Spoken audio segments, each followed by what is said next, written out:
in Psalm 146, ఈ యొక్క 146 కీర్తనలో మనం ఏం చూస్తున్నామంటే, first we will see a resolve to praise God.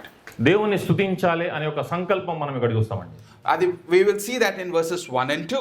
మొదటి 2 వచనాల్లో మనం చూస్తామంటే, Verse 1 says, మొదటి వచనంలో ఏం చెప్తుందంటే, praise the Lord, దేవుని స్తుతించుదాము, praise the Lord, O my soul. నా ప్రాణమా యెహోవాను స్తుతించుము, I will praise the Lord as long as I live. నా జీవిత కాలమంతయు నేను యెహోవాను స్తుతించెదను, I will sing praises to God while I have my being. నేను బ్రతుకు కాలమంతయు నా దేవుణ్ణి కీర్తించెదను. The psalmist here resolves to praise God. ఈ యొక్క కీర్తన మనకి ఏం చెప్తుందంటే, దేవుణ్ణి స్తుతించాలి అనే ఒక సంకల్పాన్ని తెలియజేస్తుంది. We are all created to worship something. మనం అందరం కూడా ఏదో ఒక దాన్ని ఆరాధించడానికి మనం సృష్టింపబడి ఉన్నాము. We naturally praise some things. మనము సహజ సిద్ధంగానే ఏదో ఒక దాన్ని మనము స్తుతిస్తూ ఉంటాం. All Christian or not, క్రైస్తవులు అయినా ఉండొచ్చు, లేదంటే క్రైస్తవులు కాకపోయి ఉండొచ్చు. we all worship and we praise. మనము ఏదో ఒక దాన్ని ఆరాధిస్తుంటాం, మనం ఏదో ఒక దాన్ని స్తుతిస్తూ ఉంటాం. We praise people constantly. మనము మనుషులను అదే విధంగా కొనియాడుతూ ఉంటాము. We praise things constantly. అదే విధంగా కొన్ని వస్తువులను కూడా మనం ప్రేమిస్తూ ఉంటాం. Because we think they are worthy of our admiration and our delight. ఎందుకంటే మనం ఏం ఆలోచిస్తామంటే, అది మనకు ఒక ఆనందాన్ని, మనకు ఒక సంతోషాన్ని కలిగేస్తామని నమ్ముతున్నాము. So the psalmist begins with these two commands. He says, ఈ యొక్క కీర్తన 2 ఆజ్ఞలతో మొదలవుతుందండి. praise the Lord, O my soul. యెహోవాను స్తుతించుండి, నా ప్రాణమా యెహోవాను స్తుతింపుము అని మొదలవుతుంది. And then he comes with a commitment. తర్వాత ఈ యొక్క కీర్తనకర్త ఒక సంకల్పంతో వస్తున్నాడు. I will praise the Lord as long as I live.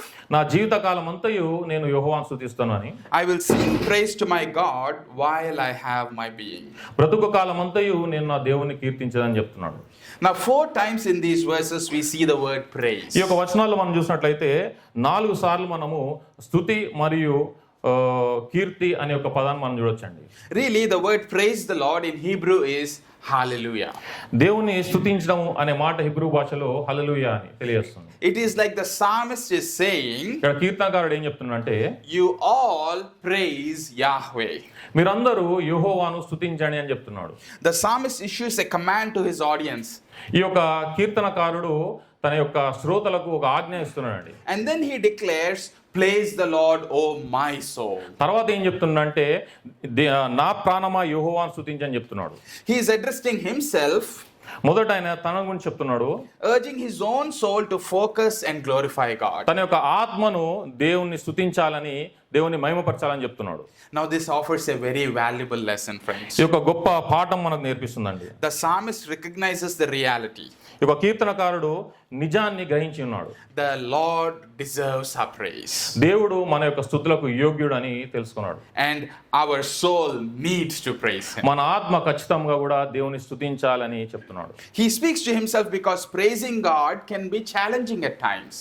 ఆయన తన ఆత్మతో తను చెప్పుకుంటున్నాడు. ఎందుకంటే కొన్నిసార్లు దేవుని స్తుతించడము అంత సులభ విషయం కాదండి. When difficulties arise, మన ముందు శ్రమలు ఉన్నప్పుడు it's hard to maintain praise to God.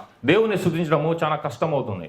Yet even when hardships hit, we can choose to praise God. అయినప్పటికీ కూడా మన ముందు కష్టాలు వచ్చినప్పుడు మనము దేవుణ్ణి స్తుతించడం ఎన్నుకోవాలండి. And reaffirming that he is present in our lives. అయినా మనం ఏం చెప్పుకోవాలంటే, దేవుడు మన యొక్క జీవితంలో ఉన్నాడని మనము సంకల్పించుకోవాలి. Despite unexpected struggles, ఎలాంటి శ్రమలు, కఠినమైన పరిస్థితి ఎదురైనా కూడా we can still affirm,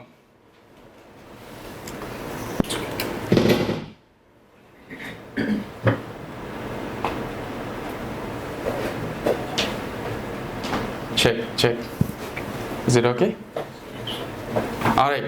So even as unexpected struggles come, మనం అనుకోనట్టి కష్టాలు మన ముందుకు వచ్చినప్పుడు కూడా we can still say, God, you are good. దేవా నువ్వు మంచివాడవు అని మనం చెప్పాలండి. And my standing with you remains unchanged. నేను నీతో ఉండే ఒక స్థితి ఎప్పుడు కూడా మారదు.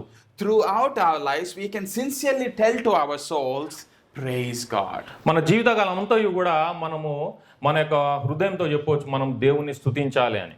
And why can we praise God? Not because of who we are, మనం దేవుని ఎందుకు స్తుతించాలంటే మనం ఏమైనామో దాన్ని బట్టి కాదండి, but because of who God is. దేవుడు ఏమై ఉన్నాడో దాన్ని బట్టి మనం దేవుని స్తుతించాలి. So the psalmist dedicates his entire life to praise him. ఒక కీర్తనకారుడు ఏంటంటే తన యావత్ జీవితాన్ని కూడా దేవుని స్తుతించడానికి సమర్పించుకొని ఉన్నాడు. As long as I am alive, నా జీవితకాలం అంతయు అని చెప్తున్నాడు. he promises to do this for the rest of his life. తన జీవితకాలం అంతయు, తన బ్రతికిన కాలం అంతయు కూడా దేవుని స్తుతిస్తా అని చెప్తున్నాడండి. He is committed to this forever. ఆయనే తన నిబద్ధత కలిగి ఉన్నాడు, తన జీవితకాలం మొత్తం కూడా ఎప్పటికి కూడా దేవుని స్తుతిస్తా అని చెప్పి. Not just for a moment. ఏదో కొంచెం సమయం కాదండి. When we hear the word praise, మనం ఎప్పుడైతే స్తుతించడం అనే మాట విన్నప్పుడు many of us think of singing. మనం చాలా వరకు మనము పాటలు పాడటం గురించే మనకు గుర్తొస్తుందండి. And when we hear church, మనం ఎప్పుడైతే సంఘము అనే మాట విన్నప్పుడు sometimes we think of a building. మనం ఒక భవనం గురించి గుర్తుంచుకుంటాం. But just like a church is more than a building, ఏ విధంగా అయితే ఒక సంఘం అనేది భవనం కంటే ఎక్కువ ఎట్లనో, praise is more than singing. అదే కూడా దేవుని స్తుతించడం అనేది కేవలం పాటలు పాడడం దానికన్నా చాలా ఎక్కువ అండి. It's perfectly fine for us to sing praises to God. మనము దేవుని పాటల ద్వారా స్తుతించడము మంచిదే. However, singing is not the only one way to praise God. అయినా దేవుని స్తుతించడం అనేది కేవలము పాటలు పాడటం ఒకటే కాదండి. We praise God through our prayer. మన యొక్క ప్రార్థనల ద్వారా మనం దేవుని స్తుతిస్తూ ఉంటాము. We praise God in the way we live our lives. మన జీవన విధానం ద్వారా మనం దేవుని స్తుతిస్తూ ఉంటాము. We find many meaningful ways to praise God. మనకు అనేకమైన ఘటనల ద్వారా మన జీవితం ద్వారా మనం దేవుని స్తుతించవచ్చండి. And all of those are honoring God. అవన్నీ కూడా దేవునికి ఘనత తీసుకొస్తాయండి. So the psalmist commits himself in verse 2. ఇక్కడ 2వ వచనంలో కీర్తనకారుడు ఏం చెప్తున్నాడంటే, I will praise the Lord as long as I live. నేను బ్రతుకు కాలం అంతయు నా దేవుని కీర్తించాలని చెప్తున్నాడండి. I will sing praises to my God while I have my being. నా జీవిత కాలం అంతయు నేను యెహోవాను స్తుతించాలని చెప్తున్నాడండి. He is not a man who commands others to do what he himself is not willing to do. ఇక్కడ కీర్తనకారుడు ఏంటంటే తను ఏదో చెప్పి తను చేయకుండా ఉండేవాడు కాదండి. He commands the people to praise God. మొదట ఆయన మనుషులను ఆజ్ఞాపిస్తున్నాడు దేవుని స్తుతించాలని చెప్పి. And then he resolves to praise God himself. అదే విధంగా తను కూడా ఒక సంకల్పము తీసుకున్నాడు అన్నాడు దేవుని స్తుతించాలని చెప్పి. So let me offer a practical application here. మనం ఒక ఆచరణాత్మకమైన ఒక జీవన విధానాన్ని మనం చూద్దామండి.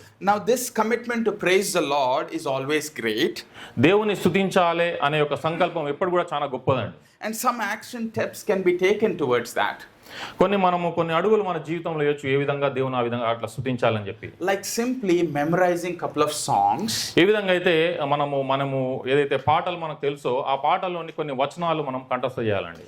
And we practice them while we are staying in a line. మనం ఆ కంఠస్థ చేసిన వాక్యాలు మనం ఎక్కడైతే క్యూలో నిలబడ్డామో, while we are in traffic, మనం ట్రాఫిక్ దగ్గర ఉన్నప్పుడు, while we are doing some simple things around the house, లేదంటే మనం ఇంట్లో ఏదైనా పని చేసినప్పుడైనా కూడా we can memorize these songs and praise God. మనం ఏదైతే కంఠస్థ చేసినామో ఆ ఒక పాటల్ని ఆ పాటల ద్వారా దేవుని స్తుతించొచ్చండి. And I am sure that will uplift your spirit and your souls to live unto him. నేను ఖచ్చితంగా చెప్పాను, అది మన యొక్క ఆత్మలకు ఎంతో ఉత్తేజాన్ని దయచేస్తానని నేను చెప్పగలుగుతాను. So it is a good commitment to praise God while we have our being. మనము జీవించిన ఉన్నప్పుడే, మనం బ్రతికున్నప్పుడే దేవుని స్తుతించాలి అనేది ఒక గొప్ప సంకల్పం అండి. It means that if there is still air in our nostrils, ఎప్పుడైతే మన యొక్క జీవంలో ఒక ఉనికినప్పుడు we can commit to doing this all the time. మనము ఇది సంకల్పాన్ని నిర్ణయించుకోవాలి, దేవుని ఎప్పటికీ కూడా స్తుతిస్తామని చెప్పి. Now when we feel like, or not when we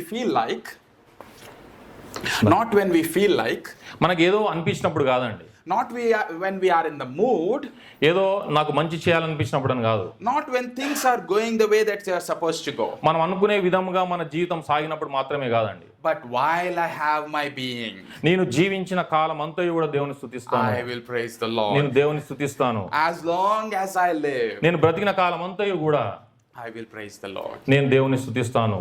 And then he gives us a reason not to trust man. That's the second point we will see. తర్వాత ఇక్కడ కీర్తనకారుడు కూడా ఒక కారణం చెప్తున్నాడు, మనము మనుషులను ఎందుకు నమ్మొద్దు అనే ఒక కారణం చెప్తున్నాడు. Verses 3 and 4 explain why we should not ultimately trust man. 3-4 వచనాల్లో మనము మనుషులను ఎందుకు నమ్మొద్దు అని కీర్తనకారుడు మనకు చెప్తున్నాడు. So look at verse 3. 3వ వచనము, Put not your trust in princes, in a son of man in whom there is no salvation. రాజుల చేతనైనను నరుల చేతనైనను రక్షణ కలగదు, వారిని నమ్మకుడి. This is more than him just saying, don't trust the government. ఆయన కేవలము ఒక ప్రభుత్వాన్ని నమ్మొద్దు అని చెప్పేదానికన్నా ఎంతో లోతైనదండి ఇది. I think most people agree to that. We have seen governments fail. చాలా మంది నాతో ఏకీభవిస్తారని నమ్ముచున్నాను. చాలా సందర్భాల్లో మన ప్రభుత్వాలు విఫలమవటం మనం చూసినాం. Governments have failed all kinds of people in all kinds of ways. అన్ని ప్రభుత్వాలు కూడా అన్ని రకాల ప్రజలను అన్ని విధాలుగా విఫలం చేసి ఉన్నాయండి. Even recently this cockroach Janata Party became popular in India. ఈ మధ్యకాలంలో మనం చూసినట్లయితే భారతదేశంలో కాక్రోచ్ జనతా పార్టీ అనేది ఏ విధంగా అయితే స్థాపింపబడ్డదో, We see that it's because the government seemingly failed. ఎందుకు ఇలాంటి పార్టీలు వస్తున్నాయి అంటే ప్రభుత్వాలు వైఫల్యం చెందుతున్నాయి కాబట్టి. All princesses, all human beings, they have failed their subjects. అందరు మనుషులందరూ కూడా, రాజులందరూ కూడా వాళ్ళ ప్రజలను విఫలం చేసి ఉన్నారండి. They are not up to the task. వాళ్ళు ఏదైతే చేయాలనుకున్నారో ఆ పని చేయలేకపోయి ఉన్నారు. But the psalmist goes further in verse 3. He says, ఇక్కడ కీర్తనకారుడు 3వ వచనంలో ఇంకా చెప్తున్నాడు, మనకేం చెప్తున్నాడు అంటే, put not your trust in princes, in a son of man in whom there is no salvation. మీరు రాజుల మీద కావచ్చు, నరుల చేత కావచ్చు, మీరు వారిని నమ్మకండి, వారి ద్వారా రక్షణ కలగదని చెప్తున్నాడండి. Now listen to what he is saying. ఇక్కడ ఏం చెప్తున్నాడు ఒకసారి గమనించండి. Don't listen to somebody who cannot save you. ఎవరైతే మిమ్మల్ని రక్షించలేరో వారిని నమ్మకండి. Prophet Isaiah says in Isaiah chapter 31 verse 1. Asia గ్రంథము 31:31లో ప్రవక్త ఏషియా గారు చెప్పినట్లు, You can read, brother. Israel పరిశుద్ధ దేవుని లక్ష్య పెట్టకయు, యెహోవా యొద్ద విచారింపకయు, సహాయము నిమిత్తము ఐగుప్తునకు వెళ్ళుచు, గుర్రములను ఆధారము చేసుకొని వారి రథములు విస్తారములనియు రౌతులు బలాఢ్యులనియు వారిని ఆశ్రయించు వారికి శ్రమ. So what we see here, those who put their trust in horses, ఇక్కడ మనం ఏం చూడొచ్చు అంటే ఎవరైతే గుర్రం మీద వాళ్ళు నమ్ముతారో they will not have salvation. వాళ్ళకు రక్షణ దొరకదండి. Always put not your trust in the Son of Man. ఎప్పుడు కూడా మీరు మనుష్య కుమార్ మీద నమ్మకం ఉంచకండి. And you might be thinking at this point that word Son of Man మీరు ఇక్కడ భిన్నంగా ఆలోచించవచ్చు, ఇక్కడ మనుష్య కుమారుడు అంటే ఎవరనేది is somewhere referring to the coming Son of Man, Jesus Christ. మీరు అనుకోవచ్చు ఇది మనకు భవిష్యత్తులో రాబోయే కుమారుడైన యేసు క్రీస్తు వారని మీరు అనుకోవచ్చు. But this is a different Son of Man. కానీ ఇక్కడ పలకబడిన మనుష్య కుమారుడు వేరు. But because this Son of Man cannot save. ఎందుకు ఇక్కడ పలకబడిన యొక్క మనుష్య కుమారుడు రక్షింపలేడు. And then look at what it says, the Son of Man that cannot save. He says, verse 4, when his breath departs. ఇక్కడ మనకు 4వ వచనంలో చూసినట్లయితే, వారి ప్రాణము వెలుడిపోవును, వారు మంటిపాలగుదురు. When he returns to the earth, and on that very day his plans perish. ఎప్పుడైతే వాళ్ళు చనిపోతుంటారో అండి, వారు మొత్తం నాశనం అయిపోతుంటారండి. Now take a moment to imagine this scene. ఒక క్షణము యొక్క దృశ్యాన్ని ఊహించుకోండి. There is a man who has placed his hope and trust in a prince. ఒక వ్యక్తి తన జీవితం అంతయు కూడా ఒక రాజకుమారుని మీద లేదంటే ఒక రాజు మీద తను ఆధారపడి ఉన్నాడండి. And then suddenly this person is gone. తను ఏదైతే ఆశ పెట్టుకున్నాడో ఆ యొక్క రాజు ఒకసారి అనుకోకుండా కనుమరుగైపోయి ఉన్నాడు. Now what do you think this man will do next? ఇప్పుడు ఈ యొక్క మనిషి ఎవరైతే ఆశ పెట్టుకున్నాడో ఆయన ఏం చేస్తారు అనుకుంటున్నారు మీరు? He might hurriedly search for another prince. ఆయన గందరగోళంగా కూడా వేరొక రాజును వెతుక్కుంటుంటాడు. Who can make him feel safe again? తను భద్రంగా ఉన్నాడని తెలుసుకోవడానికి వేరే మనిషి మీద ఆధారపడుతుంటాడు. But in this story, do you notice the mistake the man makes? ఈ యొక్క దృశ్యంలో మనం చూసినట్లయితే ఒక మనిషి చేసిన తప్పేంటో మీకు తెలుసా? He ends up in the same situation when the next prince's life is taken away. ఎందుకంటే మళ్ళీ తిరిగి అదే పరిస్థితిలో ఆయన రాబోతున్నాడు. ఎందుకంటే ఆయన నమ్ముకున్న వ్యక్తి మళ్ళా కనుమరుగైపోతే మళ్ళీ ఆయన ఆశ కూడా అలానే విఫలమవుతుంది కాబట్టి. What this reveals is that salvation is not found in people. ఇక ఇది మనకేం తెలియజేస్తుందంటే రక్షణ అనేది మనుషుల ద్వారా మనం పొందుకోలేము. People can't give us hope. మనుషులు మనకు ఒక ఆశని ఇవ్వలేరండి. They can't give us security మనకు భద్రతని ఇవ్వలేరు. and confidence that we need. వారు మనకు ఒక ప్రోత్సాహాన్ని, ఒక నమ్మకాన్ని వాళ్ళు ఇవ్వలేరు. But yes, it is true that often Bible refers to Jesus, the Son of Man. అయితే నిజము, పరిశుద్ధ గ్రంథం ఎప్పుడు కూడా చాలా సందర్భాల్లో మనం చూసినట్లయితే ప్రభు అయిన యేసుక్రీస్తు వారిని మనుష్య కుమారుగా చెప్తూ ఉంటది. And this Son of Man can save. ఈ యొక్క మనుష్య కుమారుడు ఆయన రక్షించగలుగుతాడు. Because when he even dies on the cross, ఎందుకంటే ఎప్పుడైతే ఆయన శిలువలో చనిపోయి ఉన్నాడో his plans don't perish. ఆయన యొక్క ప్రణాళికలు విఫలం అవ్వలేదండి. In fact, his plan is being accomplished because 3 days later he will rise again. నిజానికి చెప్పాలంటే ఆ ప్రణాళిక నెరవేరింది. ఎందుకంటే ఆయన చనిపోయిన తర్వాత 3వ రోజు ఆయన తిరిగి లేచి ఉన్నాడు కాబట్టి. No death will ever stop him again. ఎలాంటి మరణం కూడా ఆయన ఆపలేదండి. In Isaiah it was planned. We see how the Son of Man will be treated. ఇంత మనం చూసినట్టు యెషయా గ్రంథం 37వ వచనంలో ఏ విధంగా ఒక మనుష్య కుమారుడు ఉన్నాడో మనం చూసి ఉన్నాము. And because of his death and resurrection, we are now healed of our sickness. ఆయన యొక్క మరణం ద్వారా మరియు పునరుద్ధానం ద్వారా మనము మన రోగాల నుండి స్వస్థత పొంది ఉన్నామండి. And we are healed of our sin. మన యొక్క పాపాల నుండి కూడా మనము స్వస్థత పొంది ఉన్నాము. And we are called by faith the children of God. మనం విశ్వాసం ద్వారా దేవుని పిల్లలుగా పిలువబడి ఉన్నాము. Because he is trustworthy. ఎందుకంటే ఆయన నమ్మదగిన వాడు కాబట్టి. Not man, not princesses, but the true Prince of Peace and the Lord of Lords can only save. మనుష్యులు కాదు, రాజులు కాదండి, కేవలము సమాధానకర్తమైన మన దేవుడు, నిజమైన రాజు మాత్రమే మనల్ని రక్షింపగలడు. So if you are here and you have not put your trust in this Son of Man, ఒకవేళ మీరు ఇక్కడ ఉన్నట్లయితే, మీరు ఈ యొక్క మనుష్య కుమారుని మీద మీరు విశ్వాసం ఉంచినట్లయితే, this Son of Man, Jesus Christ, ఈ యొక్క మనుష్య కుమారుడైన ప్రభు అయిన యేసుక్రీస్తు వారు, if you have not put your trust in him, మీ యొక్క విశ్వాసము ఆయన మీద పెట్టినట్లయితే, I will plead you to put your trust in him. నేను మిమ్మల్ని వేడుకుంటున్నాను ఈ క్షణమే, మీరు దయచేసి యేసుక్రీస్తు వారి మీద మీరు విశ్వాసం ఉంచండి. Because his plans will never fail. ఎందుకంటే ఆయన యొక్క ప్రణాళికలు ఎప్పుడు కూడా విఫలం చెందవు. And we can trust in him for our salvation. మనము మన రక్షణను బట్టి ఆయన ఎప్పుడు కూడా మనం నమ్మొచ్చండి.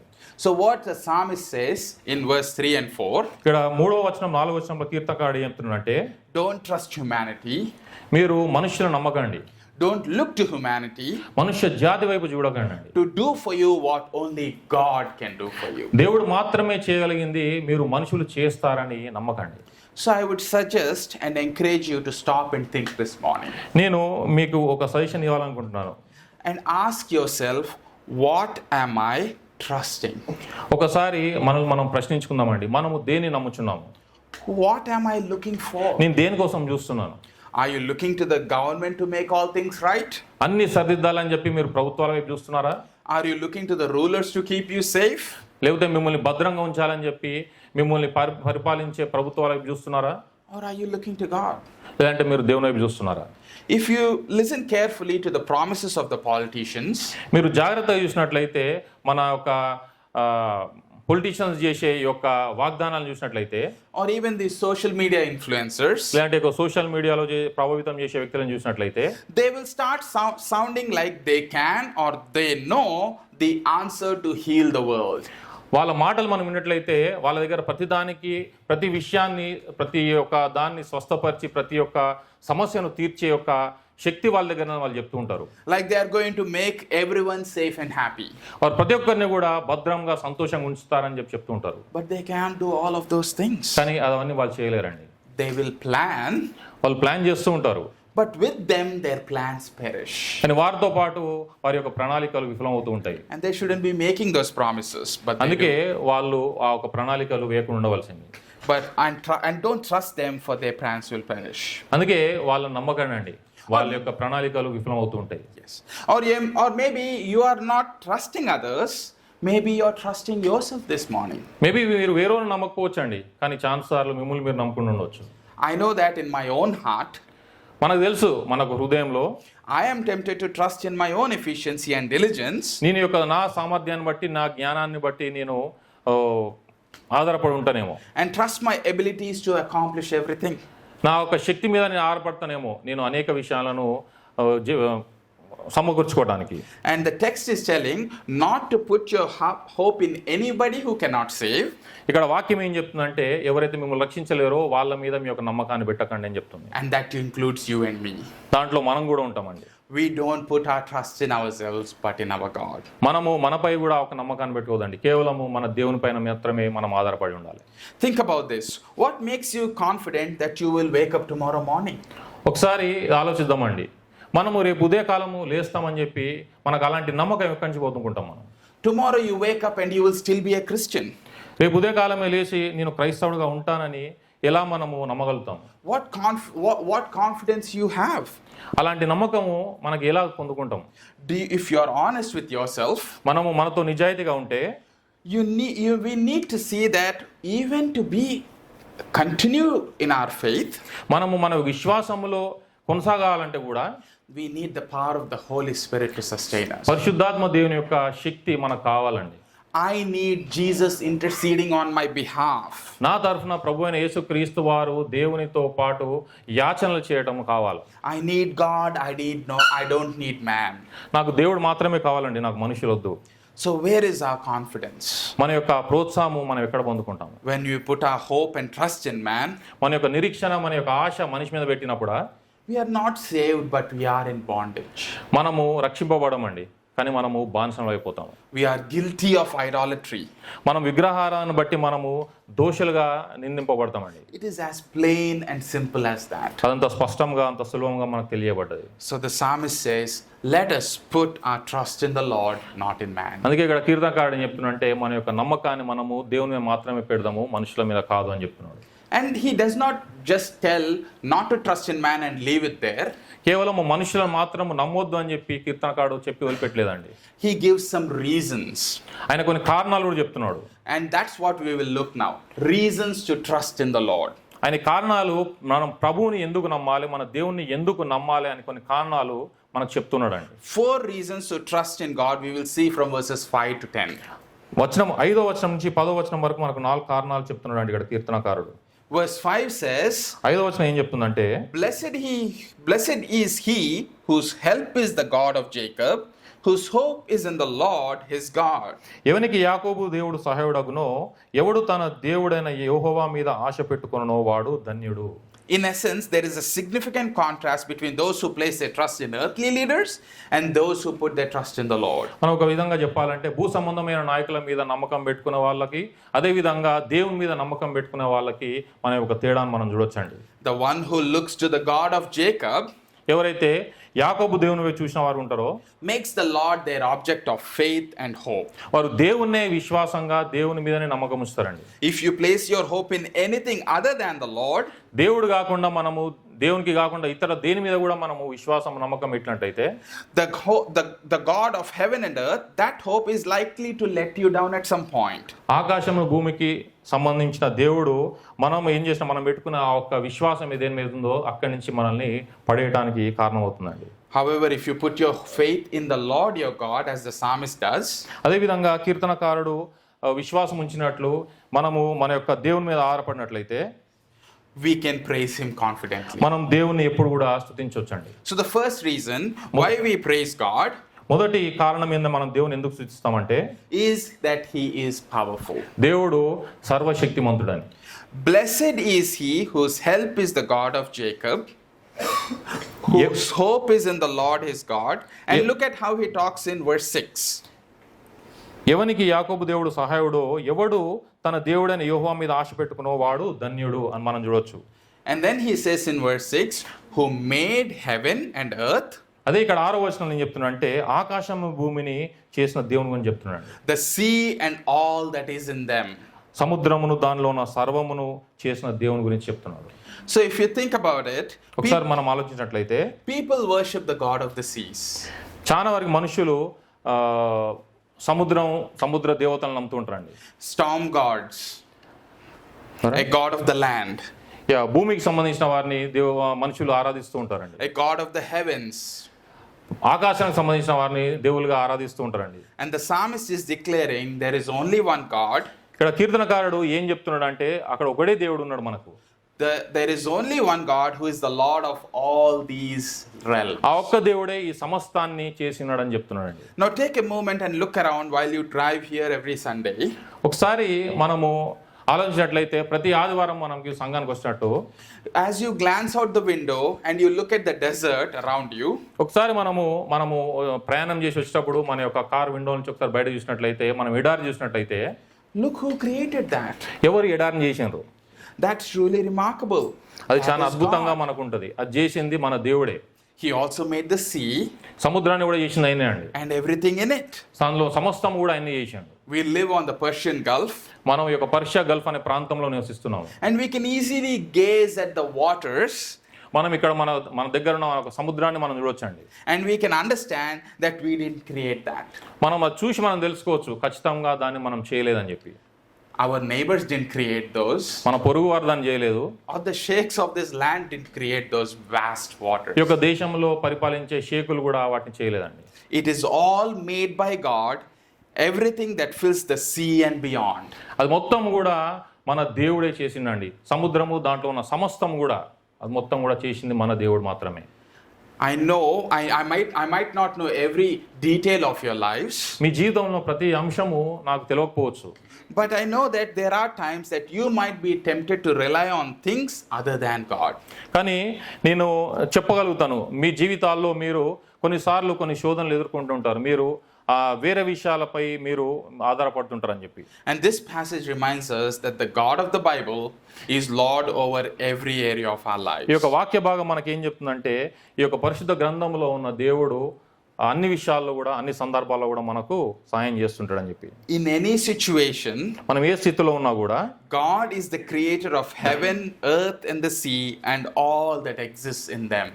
ఆకాశాన్ని భూమిని సముద్రాన్ని అందులో ఉన్న సమస్తాన్ని చేసింది మన దేవుడే అని చెప్పి సృష్టికర్త అయిన దేవుడే అని చెప్పి మనం తెలుసుకోవాలండి. And that's the reason we trust him.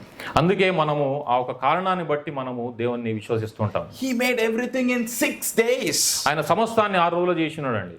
And that gives us the confidence to put our trust in him. అది మనకు ఒక గొప్ప ప్రోత్సాహాన్ని ఇస్తుంది మన దేవుని మీద మనం విశ్వసించి ఉండడానికి. We see in verse 6 it says that God keeps faith forever. 6వ వచనం మనం చూసినట్లయితే దేవుడు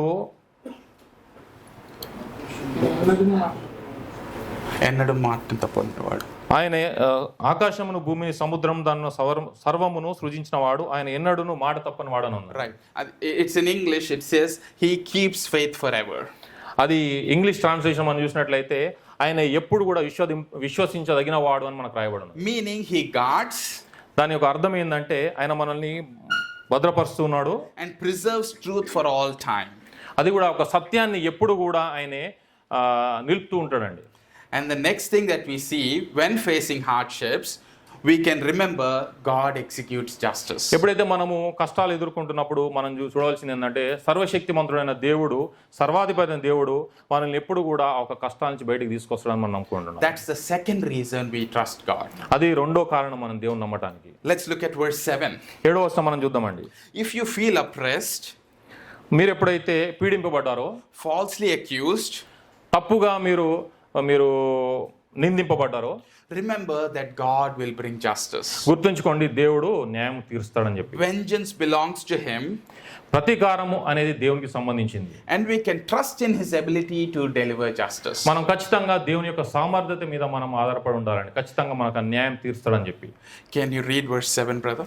7వ వచనం మనం చూసినట్లయితే బాధపరచబడు వారికి ఆయన న్యాయము తీర్చును ఆకలిగొని వారిని ఆహారము దయచేయును యెహోవా బంధింపబడిన వారిని విడుదల చేయును. You see those verses? He gives food to the hungry. ఇక ఒక వాక్యం మనం చూసినట్లయితే ఆకలి ఉన్న వారికి దేవుడు ఆహారం దయచేస్తాడని మనకు రాయబడి ఉన్నదండి. And the Lord sets the prisoners free. అదే విధంగా విడుదల దయచేస్తారని కూడా మనం రాయబడి ఉన్నదండి. బంధింపబడిన వారిని విడుదల దయచేస్తారని రాయబడి ఉన్నది. So we can praise God for his compassion and saving grace. దేవుని యొక్క రక్షింపే కృపను బట్టి మనము దేవుని ఎప్పుడు కూడా స్తుతించే బద్దులమై ఉన్నామండి. Every phrase that starts here starts with the word the Lord. మనం ఇక్కడ చూసినట్లయితే మొదట ఎప్పుడు కూడా ఈ యొక్క వచనము యెహోవా తోని మొదలై ఉంటది.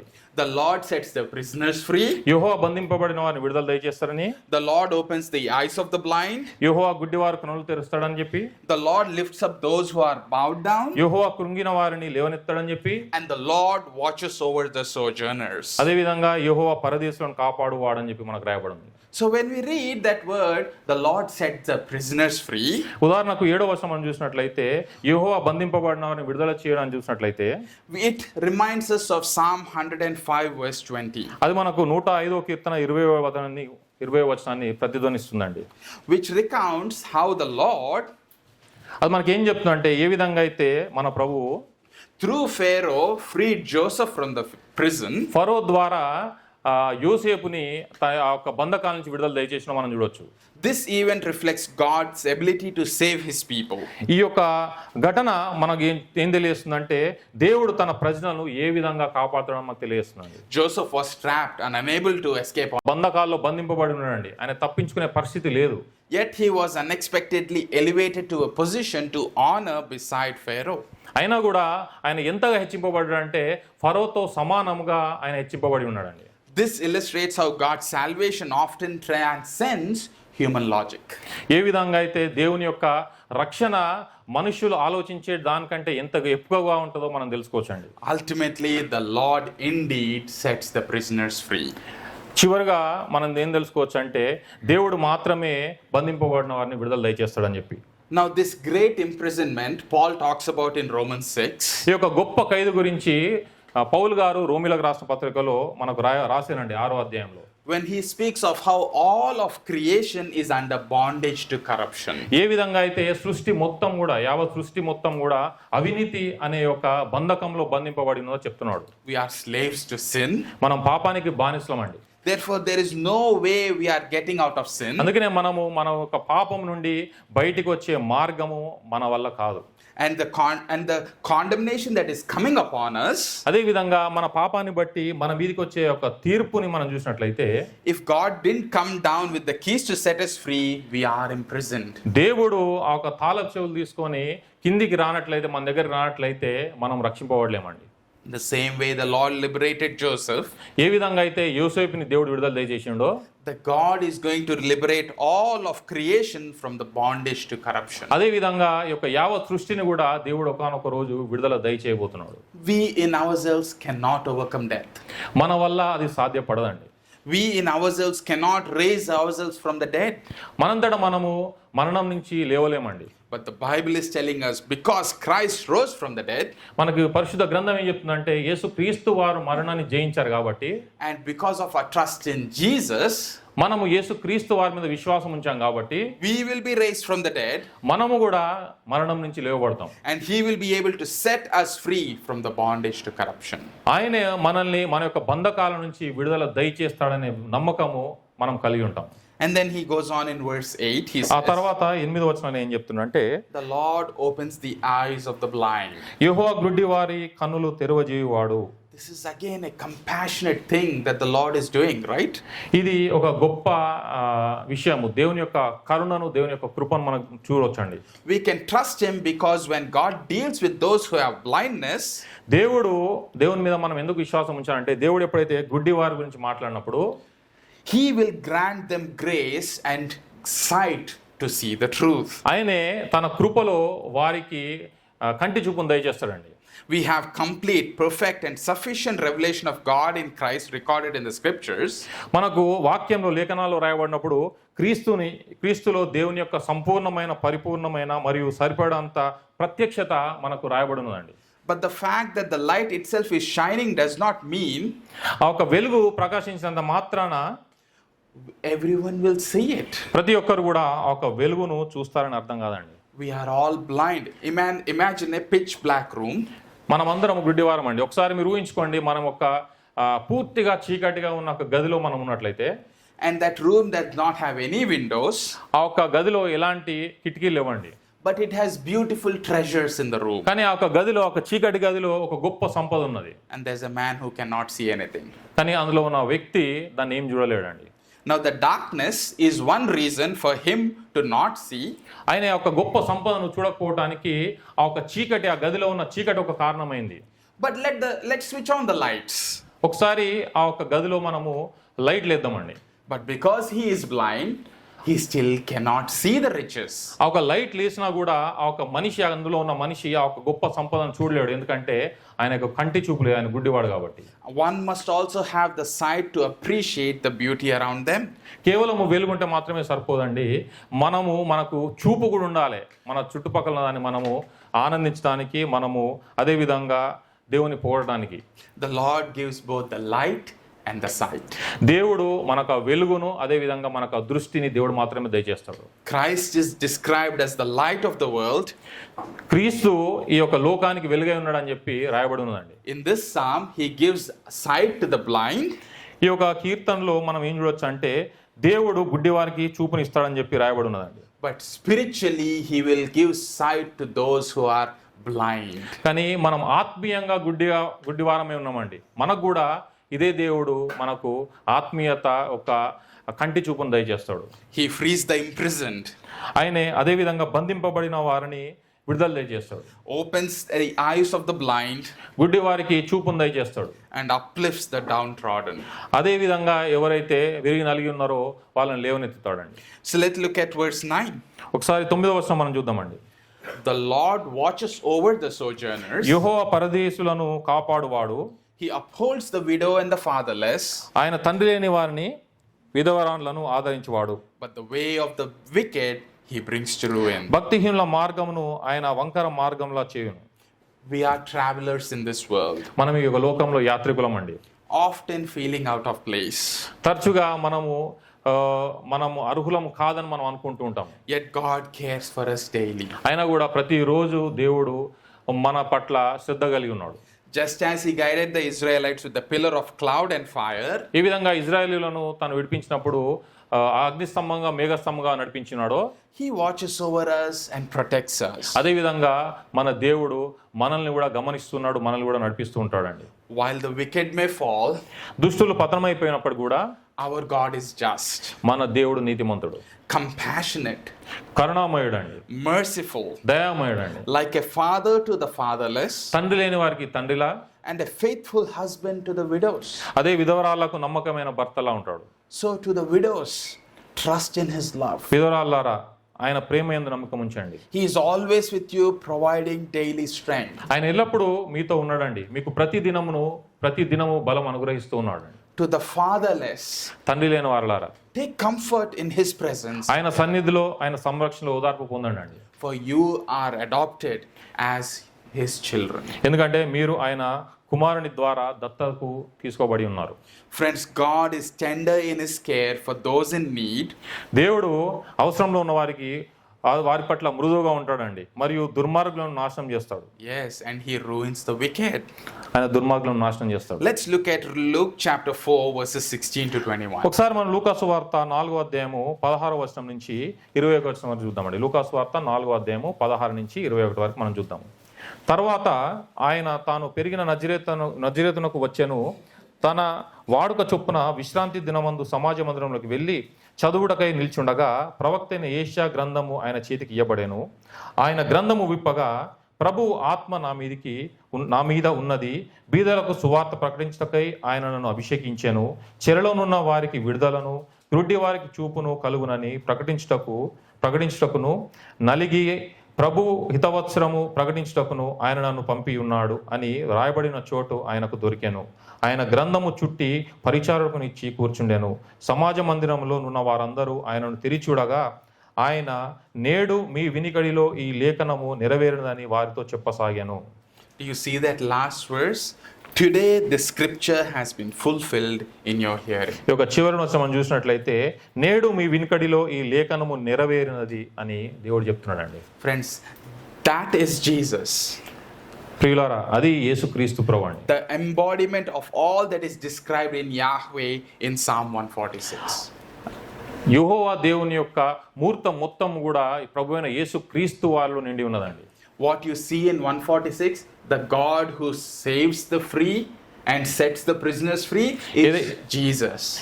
ఏదైతే మనం 146 కీర్తనలో గుడ్డి వారికి చూపించినడు అదే విధంగా బంధింపబడిన విడుదల దయచేసినరో అది మన ప్రభు అయిన యేసుక్రీస్తు వారండి. And then finally we see in verses 10 and 11 that God is king. చివరిగా మనము 10వ వచనంలో మనం ఏం చూడొచ్చు అంటే దేవుడు నిత్య రాజు అని మనం చూడొచ్చండి. That's the reason we put our hope and trust in him. ఆ కారణాన్ని బట్టి మనము దేవుని మీద విశ్వాసం ఉంచుతున్నామండి. Let's look at verse 10. 10వ వచనం చూద్దాం ఒకసారి. The Lord will reign forever, your God, O Zion, to all generations. Praise the Lord. యెహోవా నిరంతరము ఏలును, సియోను నీ దేవుడు తరములన్నిటను రాజ్యము చేయును, యెహోవాను స్తుతించుడి. The Lord will reign forever and his kingdom will have no end. ప్రభు నిరంతరము పరిపాలిస్తున్నాడు అండి, ఆయన రాజ్యముకు అంతము లేదు. We should focus on this Lord Jesus, the King of Kings, who is coming again to reign eternally. మనం ఈ ప్రభు అయిన యేసుక్రీస్తు వారిని నమ్మాలండి. ఎవరైతే తిరిగి రాబోతున్నారో ఎప్పటికీ కూడా ఆయన యొక్క రాజ్యాన్ని పరిపాలిస్తారో అలాంటి ప్రభు అయిన యేసుక్రీస్తు వారిని మనం నమ్మాలండి. So how should we respond as we hear these reasons? మనం ఈ యొక్క కారణాలు విన్నప్పుడు మనం ఎలా స్పందించాలి? Hallelujah. Hallelujah. We must praise the Lord for his ultimate power. మనం దేవుని యొక్క శక్తిని బట్టి మనం దేవుని స్తుతించాలండి. We must praise the Lord for his justice ఆయన యొక్క న్యాయమును బట్టి, and his compassion, ఆయన యొక్క కరుణను బట్టి, and that he rules forever. అది ఆయన యొక్క రక్షణను బట్టి ఆయన ఎప్పుడు స్తుతిస్తాడని చెప్పి దాన్ని బట్టి మనం ప్రభువుని స్తుతిస్తూ ఉండాలండి. Though our circumstances may change, మన జీవితంలో ఉన్న పరిస్థితులు మారుతూ ఉండొచ్చండి, our God remains constant. కానీ మన దేవుడు మారనివాడు. Let us trust and sincerely praise him from our hearts, మనం దేవుని మీద విశ్వాసం ఉంచి మనము నిజాయితీగా దేవుని స్తుతిద్దామండి. recognizing that true faith is about believing in his unwavering love and goodness. అది నిజమైన విశ్వాసము, అది ఎప్పటికి కూడా మనం గుర్తిస్తూ మన హృదయపూర్వకంగా ఆయనను విశ్వసిద్దామండి. Now, as we see this last verse again, the Lord will reign forever, your God, O Zion, to all generations. Praise the Lord. ఈ యొక్క 10వ వచనం మనం చూసినట్లయితే యెహోవా నిరంతరం ఏలును, సియోను నీ దేవుడు తరములన్నిటను రాజ్యము చేయును, యెహోవాను స్తుతించుడని రాయబడి ఉందండి. Now, when the psalmist is calling all these people to praise God, ఈ కీర్తనకారుడు అక్కడ ఉన్న తన శ్రోతలందరినీ కూడా దేవుని స్తుతించాలని పిలుస్తున్నాడు. he has these truths in his mind. ఆయనలో యొక్క సత్యాలు ఉన్నాయండి. Now, when we meditate on who God is, మనం ఎప్పుడైతే దేవుడు ఎవరో అని ధ్యానిస్తామో, when we are reminded of who God is, మనకి ఎప్పుడైతే దేవుడు ఎవరో గుర్తు చేయబడుతుందో we are stirred up to praise him. అప్పుడు మనం ఆయనని స్తుతించడానికి అది మనల్ని ప్రేరేపిస్తుందండి. Now, when we think of God and think of who we are, అప్పుడు మనం ఎప్పుడైతే దేవుని గురించి అదేవిధంగా మన గురించి మనం తెలుసుకున్నట్లయితే we also see that we have not loved righteousness. నిజంగా మనము నీతిని ప్రేమించలేదండి. We have not been just with everyone. మనం ఎవరితో కూడా సరిగా లేమండి. We have not cared for the widows or the fatherless. మన విధవరాలను తల్లి లేని వారిని మనం ఎప్పుడు కూడా చూసుకోలేదండి. We have not given food to the hungry. ఆకలి ఉన్న వారిని మనకు ఆహారం దయచేయలేదండి. But how can this God be my God? మరి అలాంటప్పుడు ఈ దేవుడు నా దేవుడు ఎట్లవుతాడు? How can he dwell with me? ఈ దేవుడు నాలో ఎలా నివసిస్తాడు? Because of Jesus. ఎందుకంటే క్రీస్తుని బట్టి. We can have this God as our God. యేసు క్రీస్తు ద్వారా మాత్రమే ఈ యొక్క దేవుడు మన దేవుడు అయ్యండి. We can trust in this God who works in our lives and strengthens us for every good and loving deed. మనం ఈ దేవుణ్ణి ఎప్పుడు కూడా నమ్మాలండి. మన జీవిత కాలం అంతా మనం దేవుని స్తుతిస్తూ ఉండాలండి. And then repent of the ways when we fail to live like. ఎప్పుడైతే మనము మన యొక్క త్రోవలు తప్పినమో అప్పుడు ఖచ్చితంగా మనము మన మార్గాన్ని తెలుసుకొని తిరిగి దేవుని వైపు చూడాలండి. Because he lived the life that we cannot live. మనము జీవించలేని ఒక జీవితము మన ప్రభువు అయిన యేసుక్రీస్తు వారు జీవించి ఉన్నారు. And he died on the cross for our sins. ఆయన సిలువలో మన కోసము సిలువేయబడ్డాడండి. And in our place and rose triumphantly from the grave 3 days later. మన కోసము ఆయన సిలువలో చనిపోయి ఉన్నాడు. అదే విధంగా 3వ రోజు అద్భుతంగా ఆయన సమాధిలోంచి లేచి ఉన్నాడండి. And because of his righteousness, ఆయన నీతిని బట్టి, which by faith becomes ours, ఆయన యందు ఆ ఒక విశ్వాసాన్ని బట్టి we can now trust him, మనము దేవుని మీద విశ్వాసం ఉంచొచ్చండి. obey him, ఆయనకు విధేయత చూపించవచ్చు, and glorify him. ఆయనను మహిమపరచవచ్చు. And say with a whole heart that praise the Lord, O my soul. మనం హృదయపూర్వకంగా దేవుణ్ణి స్తుతిస్తాము అని చెప్పి మనం చెప్పొచ్చండి. May God bless this word in our midst. దేవుడు మనందరికీ ఈ యొక్క వాక్యం ద్వారా ఆశీర్వదించును గాక.